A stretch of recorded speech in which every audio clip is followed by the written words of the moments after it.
While the United States officially denied investigating UAPs until 2017, some nations had always been ahead in their approach to the subject. Leading the world in UAP research is the South American country of Chile. In 1997, the Chilean government officially instructed air traffic control and military personnel to create the Committee for the Study of Anomalous Aerial Phenomena.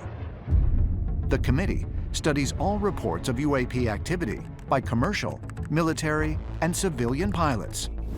One of the most well-publicized was a shocking incident that occurred in 2014, when Chilean naval officers flying along the coast of Santiago captured video of a UAP. There was an incident in 2014 where a military helicopter got video of a strange object. It kind of looked like a rocket with some sort of plume behind it. And they said they were at about 4,500 feet. They have 9 minutes of fairly clear video that exists on this.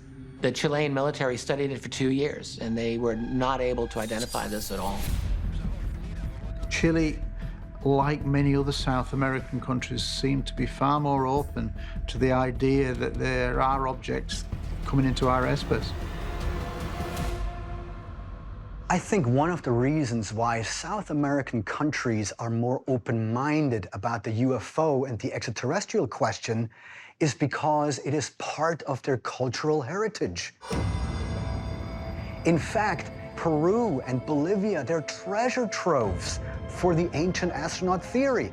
The whole pre-Inca culture and even the Inca culture spoke of these beings of light that descended from the sky. And so these countries essentially grew up with this intrinsic knowledge of someone up in the sky. Brazil has had a history of really dramatic UFO encounters. Chile, I think Uruguay, maybe as well, but the whole world didn't pay much attention to it. In addition to South America, now other parts of the world are also starting to disclose information about UFOs. Governments are openly investigating encounters reported by both civilians and military personnel. But many researchers believe the most noteworthy country to join this international effort is also one of the most skeptical: Japan. For the longest time in Japan, those in charge, those at the top of the defense departments, have denied UFOs, showed a disinterest in UFOs, basically a complete dismissal of the UFO topic completely. The Japanese government made a sudden press release that said they would not recognize any UFO encounters or extraterrestrial presence on Earth or in the airspace of Japan. I thought this was very strange, as we had already interviewed 2 pilots who had several incidents and testimonies that they gave us regarding various pilots' encounters in the air and from the ground over the years when they were active in the military. Mamoru Sato, a former wing commander in the Japanese Self-Defense Force, said that he regularly heard stories from other pilots as well as civilians about UAP sightings. Some people said, "There's something strange up there." There were a lot of opportunities to see inexplicable things, such as UFOs, that were monitoring the sky and training in the sky. And it was my subjective view that we should make a report and organize these things as correct data. But even when this happened, it was only shared among colleagues and not reported publicly. According to Sato, numerous pilots have reported highly unusual encounters with what they described as cigar-shaped objects. During one such incident, a student in his fighter pilot course even lost control of his craft. He said, "The aircraft started going crazy. The alarm rang to indicate that something was wrong with the machine. I saw a cigar-shaped object flying about 1,500 meters high from east to west. The anomaly continued until it disappeared." For years, pilots in the Japanese military were instructed to remain silent about such incidents. But in September 2020, Japan's decades-long policy of secrecy and denial came to an end when Defense Minister Taro Kono tasked the Japanese Self-Defense Forces to make a visual recording of any encounter with an unexplained craft. Many believe this very public shift in policy was prompted by a meeting held 1 month earlier between Minister Kono and his U.S. counterpart, Defense Secretary Mark Esper. The Japanese, after this meeting, gave a press conference, and they said one of the topics that came up was unidentified aerial phenomena, and we talked about the need to cooperate on this. That's a major development, I think, when you have close allies like the U.S. and Japan openly speaking about the UFO issue and agreeing to cooperate. We've come so far in such a short amount of time. The fact that Japan denied that there was UFO activity happening in their country, and now they're establishing the Japanese Space Operations Squadron, says to me that there clearly is something going on over the skies of Japan. Ancient astronaut theorists suggest governments throughout the world are finally beginning to acknowledge that there may be objects in our skies that are not of this Earth. Alaska, November 17, 1986. Japan Airlines Flight 1628 is carrying cargo from Paris, France to Narita International Airport near Tokyo. The three-person crew is led by Captain Kenju Terauchi, an ex-fighter pilot with over 10,000 hours of flight time. As the 747 approaches Anchorage, Captain Terauchi notices two strange lights out of his cockpit window.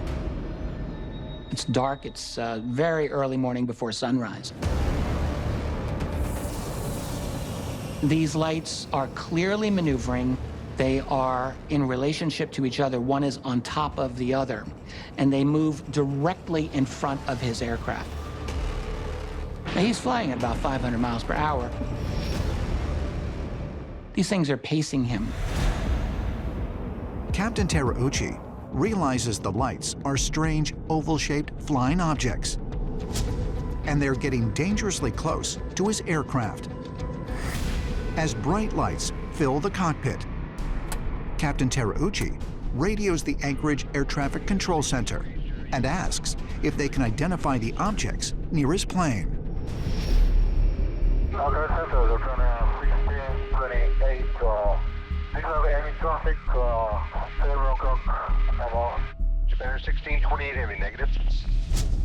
Japan 1628, Roger, and we inside 2 traffic in front of us, 1 mile about. Japan 1628, Roger, do you have, can you identify the aircraft?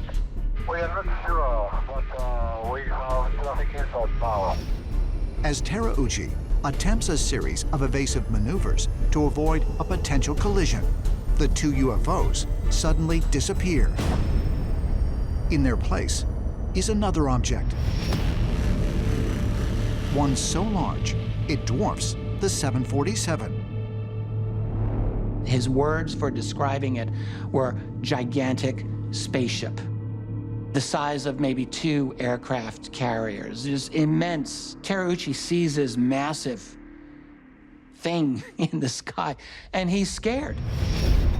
Concerned by Captain Terauchi's report, the air traffic controller calls NORAD, the North American Aerospace Defense Command, based at Elmendorf Air Force Base in Anchorage. Communication specialists at the airbase confirm that there is a very large, unidentified object on their radar screens. Traffic control told them that they could actually take whatever evasive actions they needed to avoid collision, and they even dropped down to 4,000 feet above sea level, and the thing continued to follow them. Air traffic control diverted another commercial flight to come look at this UFO, and by the time they got there, UFO was completely gone. One of the reasons why the JAL report is such a big deal is because the corroborating evidence is overwhelming. Not only are there eyewitness reports, but there's the records of the communication systems that Terauchi was in touch with. Actual dialogue that happened. Hey, we are up here. We see this. Are you guys seeing this on your radar? All this stuff is recorded. Once safely grounded, Captain Terauchi, his co-pilot, and flight engineer were immediately interviewed by Alaska Federal Aviation Administration officials and other special agents. There's an FAA investigation into this. There's lots of documentation. There's no real hard and fast conclusion about this. And so the pilot, perhaps out of frustration, talks to the media. In December 1986, 1 month after the encounter, Captain Terauchi contacted Kyoto News and said he believed the mysterious crafts were of extraterrestrial origin. The unauthorized statements prompted Japan Airlines officials to remove Captain Terauchi from pilot duty and assign him to a desk job. Around the same time, John Callahan, the FAA's Division Chief of the Accidents and Investigations Branch, learned of the incident and deemed it worthy of investigation. John Callahan went to DC about this, and there was a meeting that was chaired by one of the top people of the FAA. This meeting was also attended by representatives of the FBI, representatives of the CIA, and representatives of President Reagan's White House. They had audio tapes that were played between the pilot and air traffic control describing everything that was happening, and written reports. And at the end of the meeting, one of the CIA agents stood up and said, "This meeting never happened, and we're confiscating all of the data that has been shared here." Now, Callahan, he was a little sly, but he was within his rights. "They never asked me," he said, "if I had a copy of any of this myself." He said, which I did. He had a copy of the audio recordings, if nothing else, and a little over a decade later shared that with the public. John Callahan came away with the feeling that there was essentially a kind of cover-up. The FAA didn't want the fact that this incident had occurred to get out. I've spoken to pilots who have seen amazing things out there, but never reported because of the fear of being disbelieved, being ridiculed, and perhaps being grounded. You won't be flying anymore.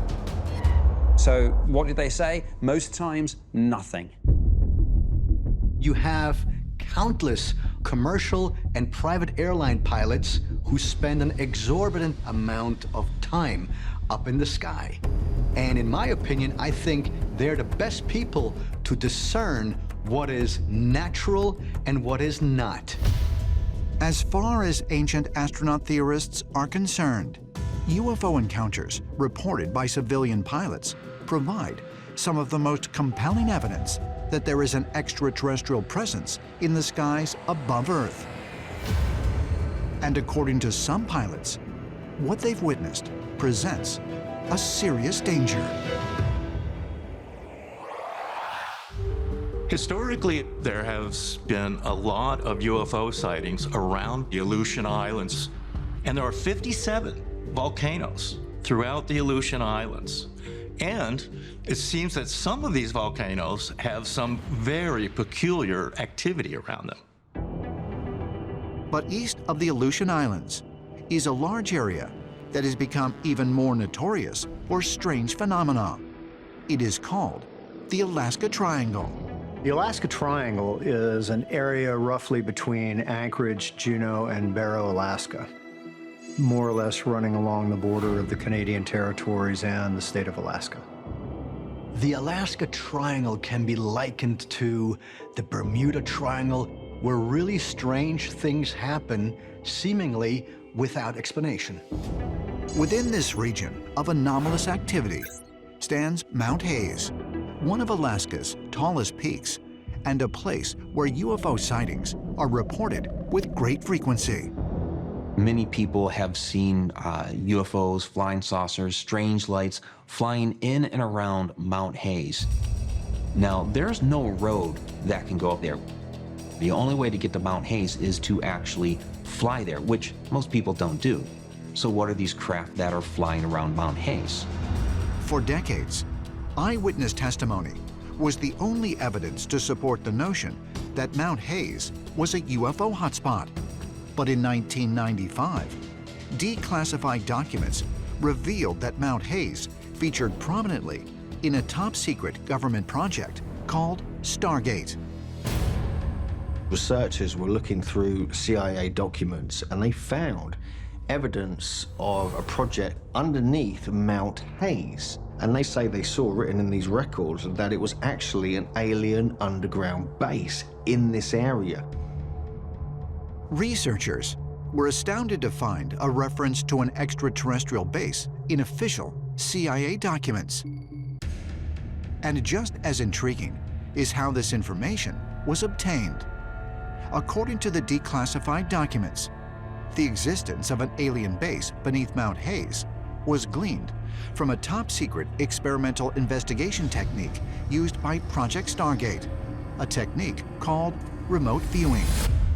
Remote viewing was used by the CIA all during the Cold War, and this is really a psychic projection technique where from one location, the remote viewer can look into a different place on the Earth's surface and is able to project his vision there and able to see what is going on. Project Stargate had a specific purpose of using remote viewers, quite literally psychic spies, to find information on what the Soviets were up to. The most famous remote viewer to come out of the Stargate project was a man named Pat Price. Price was the first to report what he believed to be an alien base under Mount Hayes. He would sit down and draw what he sees, and he was deadly accurate on his predictions. One time, Pat Price remote viewed Mount Hayes and saw that there was structures that were under the mountain, tubes, tunnels, and he was intrigued by that, so he went deeper. Pat Price saw within Mount Hayes what he described as geographical instrumentation. He saw computers. He also described these strange humanoid creatures that were within the mountain. And they were working alongside human personnel, which he believed were military personnel. Price began to fear that he had seen something he wasn't supposed to see, and told friends that his remote viewing of the secret base under Mount Hayes had put him in grave danger. In Las Vegas, just as he checked in to the Stardust, somebody deliberately bumped into him and he felt a sharp pain in his leg. And that evening, he started to feel unwell. And the following morning, he had convulsions and he died. What's really strange about Pat Price's death is that the hospital didn't even notify the wife, and they had him cremated. I think it is fair and reasonable to ask the question if Pat Price's mysterious death does not enter into a long lineage of similar tragic deaths of people that are whistleblowers or stepping out of line and saying things they shouldn't say about things they have witnessed or know about.